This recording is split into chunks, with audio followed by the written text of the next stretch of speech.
e amém. Nós começamos a estudar esse texto hoje pela manhã e eu comecei explicando o contexto, dizendo que Jesus estava preparando os seus discípulos para a sua morte. E a partir do capítulo 14, tudo que está escrito no Evangelho de João aconteceu na última semana de vida de Jesus. Então esse é o contexto. Jesus já sabia de tudo que ia acontecer, ele está preparando os seus discípulos. E ele estava ensinando aqui no capítulo 15, como era importante, necessário, imprescindível a gente permanecer em Jesus para enfrentar as coisas difíceis que se abatem sobre a nossa vida. Ele sabia que com a morte dele, algumas pessoas ficariam decepcionadas e abandonariam a fé. Outros sentiriam o medo da perseguição e fugiriam.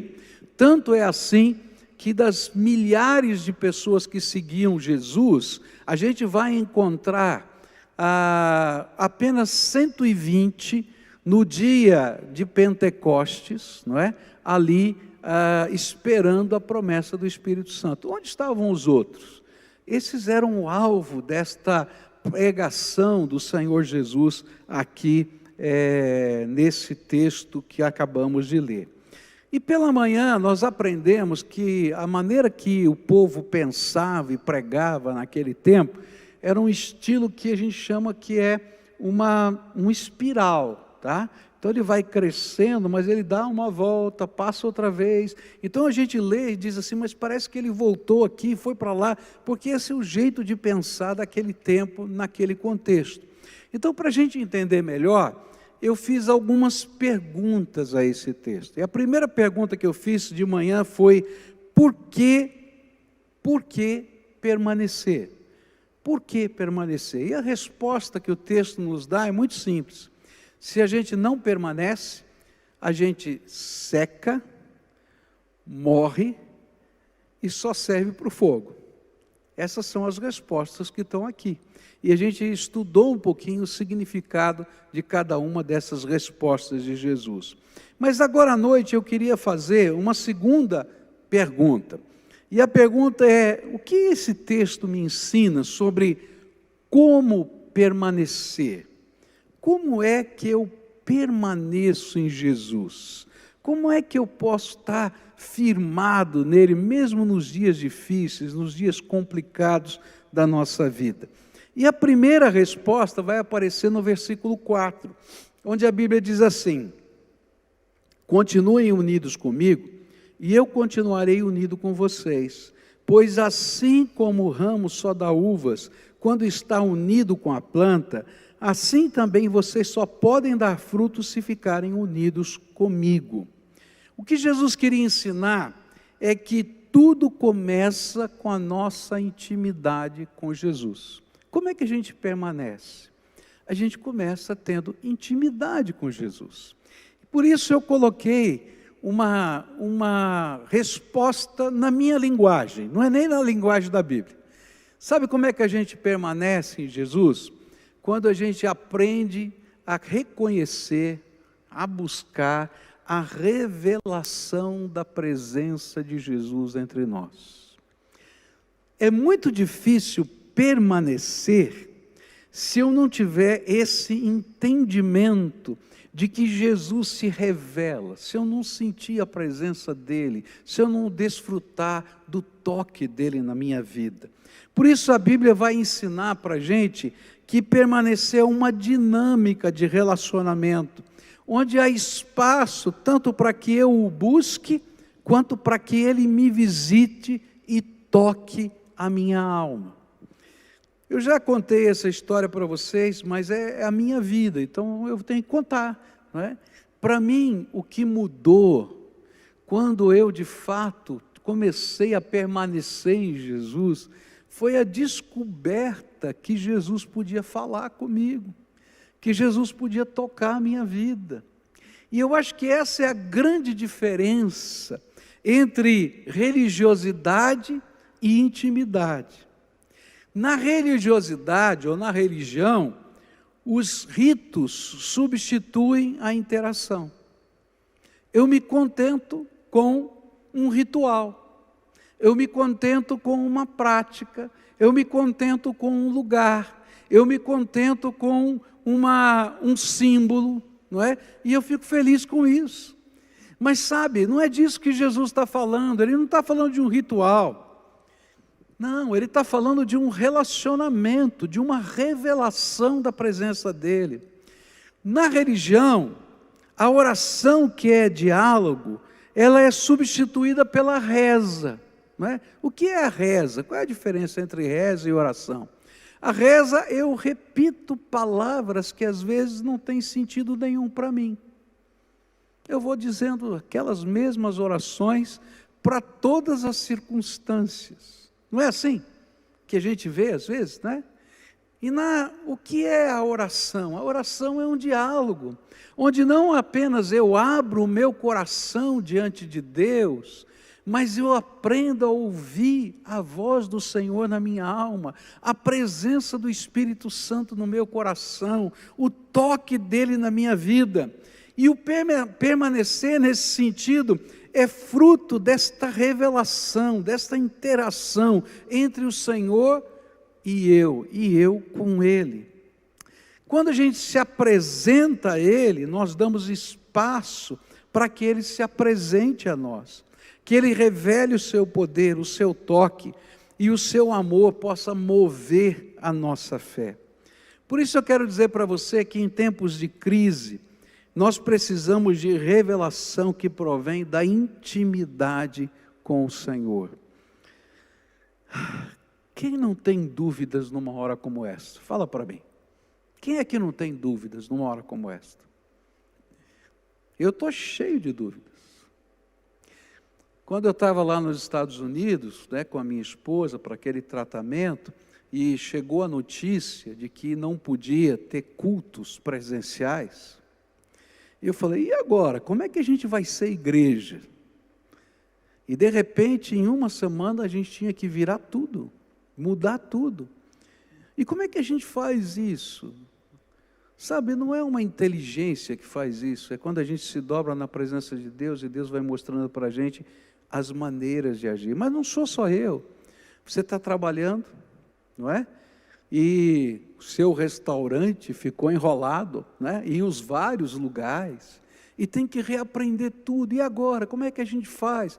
A sua livraria também, a sua editora, não só a livraria. Estou olhando para irmãos aqui que estão vivendo coisas assim. E sabe onde é que a gente vai aprender a enfrentar essas circunstâncias? É quando a gente se apresenta diante de Deus e o Senhor começa a revelar caminhos que a gente não conhecia, que a gente não sabia, que a gente não sabia usar, não sabia fazer, e de repente Ele diz, vai por aí, porque eu vou ser contigo. Sabe, essa interação onde Deus se revela, ou quando a gente está morrendo de medo, por alguma razão, e Ele disse assim, a história não acabou ainda, eu estou escrevendo junto com você, espera um pouquinho mais, mas Senhor, vai ser assim, vai ser assado. Calma, eu estou aqui contigo. Sabe como é que a gente permanece? É quando eu e Deus, Deus e eu, Jesus e eu, Ele comigo, nós mantemos um relacionamento de intimidade, onde Ele se revela, nós nos revelamos a Ele, e Ele se revela a nós, e aí a paz no nosso coração. Então qual é o primeiro passo? Essa revelação, essa intimidade reveladora com Jesus. E como é que a gente busca isso? A gente vai desarmado, sem os rituais, e diz, Senhor, eu vim aqui buscar a Tua face. Eu gosto de uma figura da Bíblia, que está lá no Velho Testamento, que é o rei Ezequias. Os exércitos de Senaqueribe, eles envolvem toda a cidade de Jerusalém, toda a muralha de Jerusalém, e mandam cartas, os generais mandam cartas, dizendo, ou vocês se rendem, ou nós vamos destruir essa cidade. E eles não falam na língua deles. Para que todo o povo ficasse com medo, eles falaram em hebraico. Para todo mundo que estava sentado no muro poder ouvir e ficar morrendo de medo dentro da cidade. Era uma guerra psicológica. E naquela hora, ninguém do muro fala nada. Eles recebem as cartas e entregam para o rei. E eu acho lindo essa história, porque o rei pega as cartas e vai para o templo. E segura numa das pontas do altar. O altar tinha, que nem se fossem uns chifres de bronze assim. E ele segurou numa das pontas do altar. E ele disse assim: Senhor, eu não saio daqui enquanto o Senhor não me der uma resposta. Senhor, eu não saio daqui enquanto o Senhor não me der uma resposta. E enquanto ele estava lá, o Espírito de Deus visitou o profeta Isaías. E o profeta Isaías sai da sua casa, e você vê que não é um tempo curto não, ele ficou bastante tempo lá, porque Isaías teve que receber a mensagem, teve que ser tocado por Deus a sair da sua casa, ir até o templo, procurar o rei, falar com os soldados para deixar entrar. E de repente diz assim: eu tenho aqui a palavra do Senhor para você, o Senhor ouviu a sua oração. Não se incomode com essas ameaças, vai acontecer isso, isso, isso, isso e isso. E aí ele diz assim: olha, amanhã, você vai abrir as portas do templo, da cidade, e vai ver o milagre que eu fiz, porque sem que você use uma espada, um arco, uma lança, um escudo, eu vou dar a vitória para você. E naquela noite, o Senhor chamou, isso está lá nos anais da história, lá do rei Senaqueribe, uma peste de ratos invadiu o acampamento de Senaqueribe, roeu as cordas dos arcos, comeram a comida deles, e uma doença se espalhou em todo aquele lugar, e todo mundo fugiu daquele lugar, porque entendia que ele era amaldiçoado, não dava para ficar em guerra naquele lugar, e o povo pôde sair, e ninguém ficou doente, porque os ratos foram embora. Porque quando a gente se apresenta diante do altar de Deus e faz dessa nossa relação uma intimidade, Deus se revela a nós poderosamente. Deu para entender? Então qual é o primeiro passo? Essa intimidade reveladora. Mas o segundo passo está nos versículos 2 e 3, diz assim: todos os ramos que não dão uvas, ele corta, e embora eles estejam em mim, mas os ramos que dão uvas, ele poda, a fim de que fiquem limpos e deem mais uvas ainda. Vocês já estão limpos por meio dos ensinamentos que eu lhes tenho dado.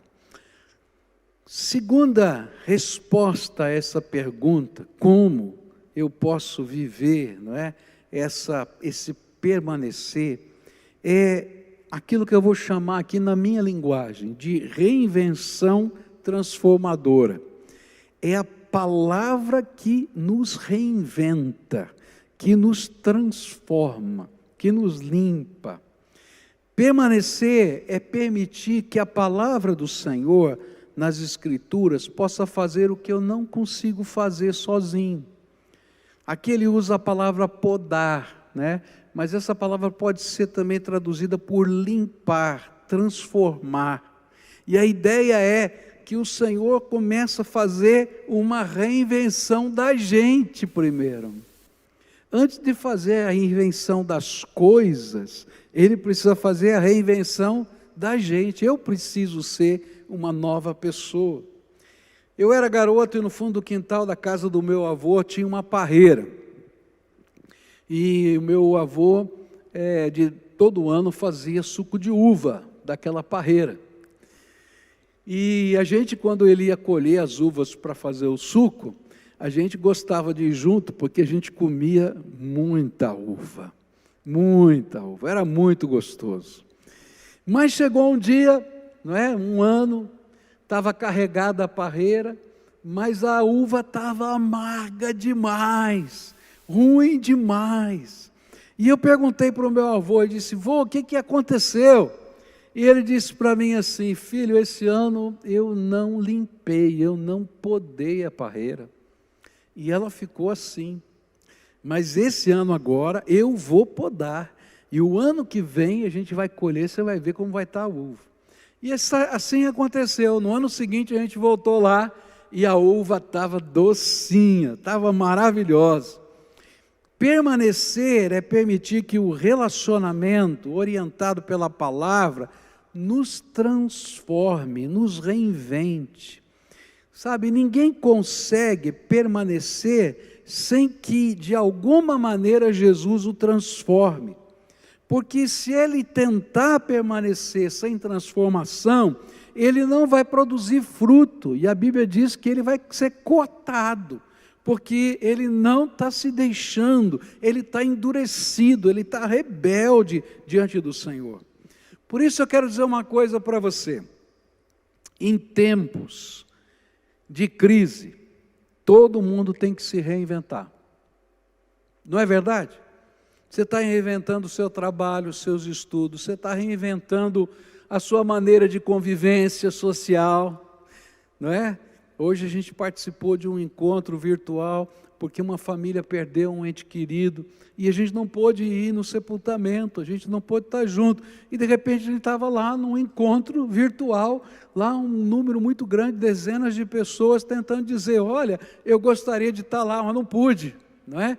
Porque não dava, não é assim, não é permitido. A gente tem que se reinventar até nessas coisas. Mas eu quero dizer uma coisa: todo dia eu preciso ser reinventado ou transformado no poder de Jesus Cristo. E essa reinvenção, essa transformação é a ação da palavra de Deus, orientada, iluminada pelo Espírito Santo, que começa a mexer na nossa vida, a alternar os valores, a fazer-nos perceber o que de fato tem significado, tem sentido, e as coisas começam a mudar, e a graça de Deus se espalha. Eu estava pensando essa semana como Deus muda a cabeça de tantos sentidos diferentes. Quando a gente começou a tentar propagar a palavra de Deus através dos meios de comunicação, o que a gente tinha era uma fita cassete. Isso faz muito tempo, né? Nem existe mais fita cassete. Nem sei se alguém aí dos mais jovens sabe o que é uma fita cassete, né? A gente pegava, gravava os cultos e colocava numa duplicadora de fitas cassetes, as pessoas compravam a fita e levavam e distribuíam, e assim vai. E aí saiu o MP3, gente, quando saiu o MP3, que coisa maravilha, né? Você pode ter isso na internet. Aí veio a primeira crise, mas vai deixar de fazer o cassete, vai trocar pelo MP3, o que vai acontecer? E o sustento do ministério e tal. Gente, teve que mudar a cabeça. O que é mais importante? Jesus chegar nas pessoas. Semana passada, 1.546.000 pessoas ouviram a palavra de Deus durante uma semana através dessa igreja, no meio de uma pandemia. E de repente a gente tem que se reinventar, não somente nos processos, mas se reinventar na vida, no jeito de ser, e deixar a palavra de Deus mudar a nossa vida, mudar a nossa percepção, mudar os nossos valores. E quando isso acontece, gente, nós somos abençoados, porque quando o Senhor limpa, Ele que é o agricultor, Ele faz com que o fruto venha melhor, mais bonito e mais doce. E quem conviver com você vai ver a doçura da graça de Deus na tua vida. Como é que a gente permanece? Primeiro, com uma revelação, não é, de intimidade com o Senhor. Depois, com uma reinvenção transformadora pela palavra de Deus. Terceira, é quando a Bíblia diz assim no versículo 9: assim como meu Pai me ama, eu amo vocês, portanto continuem unidos comigo por meio do meu amor por vocês.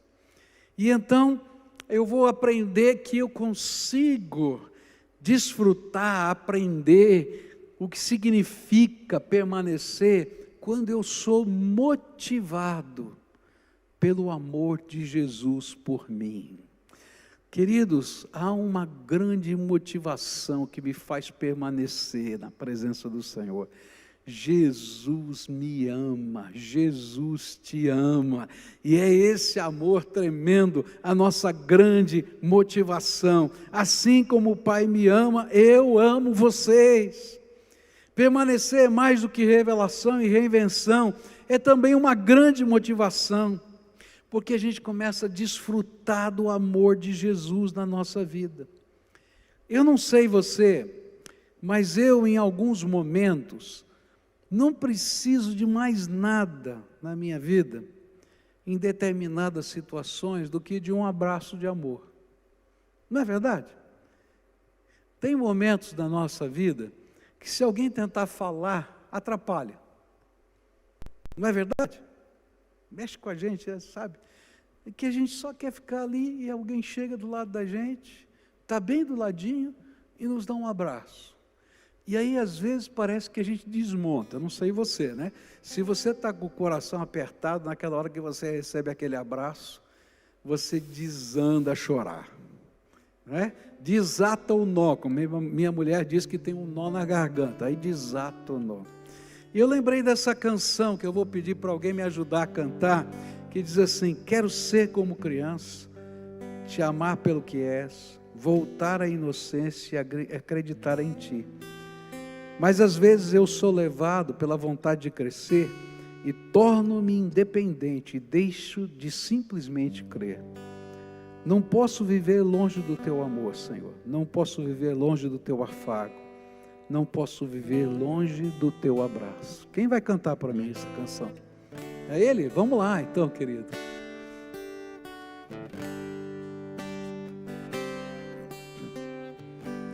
Quero ser como criança, te amar pelo que és, voltar à inocência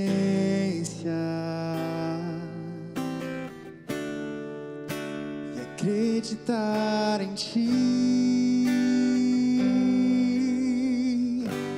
Mas às vezes sou levado pela vontade de crescer, torno-me independente e deixo de simplesmente crer.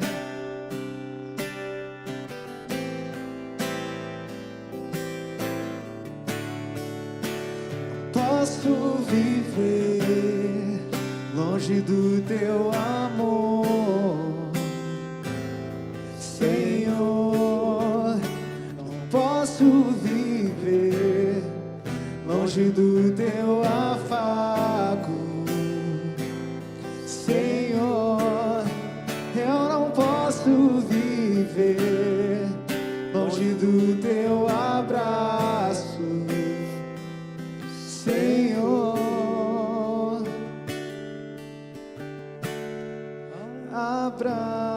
Abraça-me,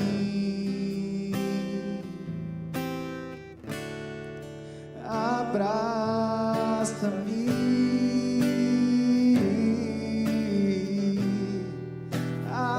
abraça-me com teus braços de amor.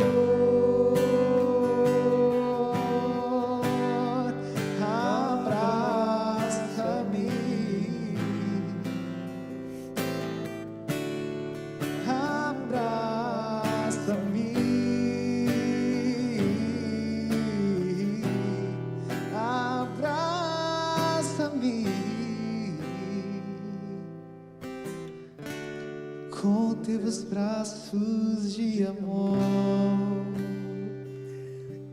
Permanecer, pode aplaudir, não é? Louvado seja o Senhor. Obrigado, viu, querido?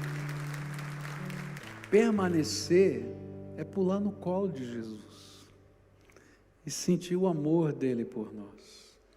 Tem vezes que a gente não tem palavras e às vezes a gente não entende o que está acontecendo, mas a gente se sente abraçado pelo Senhor. E a gente diz: eu vou viver mais esse dia, e vou viver o dia de amanhã, porque o Senhor está comigo. E lembra da promessa dele: eis que estou convosco todos os dias, até a consumação dos séculos. Então, permanecer é viver essa revelação, é viver essa transformação, mas é viver também essa santa motivação de que você é filho amado de Deus, você é a menina dos olhos de Deus, e Ele está caminhando com você dia a dia. E para concluir o nosso estudo, o verso 10 diz assim: se obedecerem os meus mandamentos, eu continuarei amando vocês, assim como eu obedeço aos mandamentos do meu Pai, e Ele continua a me amar. Permanecer envolve revelação, reinvenção, motivação, mas também compromisso. E é por isso que o nosso amor ao Senhor se demonstra em nosso compromisso de obedecê-lo e servi-lo, cumprindo aquilo que são os mandamentos dele, as ordens dele para a nossa vida. Amor sem compromisso é uma paixão fugaz que logo passa, logo passa. Mas quando eu vivo o verdadeiro amor, não importa quais sejam as lutas, a gente persevera. A nossa permanência em Jesus se demonstra pelo nosso compromisso com Ele. Sabe, eu não vou entender muitas vezes coisas que estão acontecendo. Eu não vou saber explicar os processos. Eu não vou, talvez, ter uma clara compreensão do porquê, nem do para quê, do que está ocorrendo. Mas eu tenho um compromisso com aquele que me ama. E essa é a minha certeza e a minha segurança. E eu vou continuar marchando, porque se Ele está do meu lado, eu sei que Ele tem alguma coisa boa para a minha vida. E ainda que eu não enxergue, Ele está enxergando. E ainda que eu não perceba, Ele está caminhando. Eu já contei isso para você, mas eu estava lá na Rua 15, no centro da cidade, há anos atrás. E a Rua 15 é um calçadão aqui em Curitiba. Mas ela é entrecortada por algumas ruas, você tem que atravessar aquelas ruas. E vinha um papai, tá? E uma menininha, uma criancinha do lado dele. E ela vinha pulando, saltitando, brincando. E aí chegou o momento de atravessar a rua. Papai não teve dúvida, segurou no bracinho da filha, levantou por aquele bracinho a criança e correu atravessando a rua. E eu achei muito engraçado, porque a menina achou maravilhoso aquilo. Eu acho que ela deu vontade de depois dizer: de novo, papai. Porque enquanto ele corria, ela fazia assim com os pezinhos, como se estivesse correndo no vento. Sabe, o nosso compromisso com Jesus é estar tão amarrado com Ele, tão seguro nele, que mesmo quando eu não sinto onde eu estou pisando, eu sei que Ele está me erguendo, e o meu compromisso é fazer aquilo que Ele mandar, porque eu creio que Ele é o Senhor da minha vida e tem um plano para mim. E aí eu permaneço nele. Vem alguém para mim e vai dizer: onde está o teu Deus? Ele vai dizer, eu vou dizer: está aqui no meu coração. Por que Ele não estava lá? Não, Ele sempre teve, até quando eu não entendi, porque Ele é o Senhor da minha vida. Por isso, nessa noite, eu quero desafiar você a se aproximar do Senhor dessas 4 maneiras. A primeira é buscando Jesus, não apenas como uma religiosidade, onde eu tenho uma série de ritos e rezas, mas deixar que Jesus possa conversar com você, ministrar na tua vida, tocar o teu coração, você buscar uma intimidade com Ele, e eu vou chamar isso de revelação de intimidade. Mas não ficar só nisso, porque à medida que Ele for se revelando, você vai ler a palavra de Deus e deixar a palavra de Deus limpar você, transformar você, reinventar quem você é. Tem um ditado que diz, né, pau que nasce torto, morre torto.